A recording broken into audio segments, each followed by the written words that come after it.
best that I possibly can be in each of them. Yeah. So, make room to do whatever you want to. Like, I can't be the best in those roles if I'm not giving him the room to move in me to, pour that out. And then also, to break down the walls in his ways better. Like, Yes. I have literally, I have a situation in my life where I have physically tried to do everything I could to control that situation, make sure that, it plays out the way that I want and need it to, and it never worked. And then the one time I'm like, all right, I'm done. I can't do this anymore. Yeah.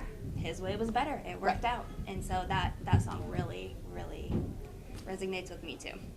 I think if you kind of are wanting to allow God to move and you do like those words, you're just not quite sure how to implement them, how to truly make room for God. Like, what does that really mean for you? I was talking with Kendra just a moment ago. Is God only in your life for 2 hours on Sunday morning? Like, making room for God, I'll make room for you. Do what you want. But do you talk to him every day? Right. Do you bring worship music into your car? Do you bring worship music into your house? Right. Do you really kind of open your heart to feeling him every day? Because Right. that's huge. Yeah, and I think that that's a good challenge for everybody, including us, is that just to try to really implement God in areas that you don't normally, and watch the transition in yourself and how it helps you. Yeah. Your week isn't going to be as stressful. Things that would normally trigger you to maybe be upset or fearful don't seem that significant anymore because you just know that it's not up to you to handle. And pushing him into those areas of your life that you're not, usually doing that just allows for freedom for you to grow because he's working behind the scenes. So Yeah. that's good. You've been making room for addiction, depression, anxiety. It's taken up so much time in your life. Make that time God. Right. Drop the addiction, drop the depression, and we're not saying that isn't still going to have struggles.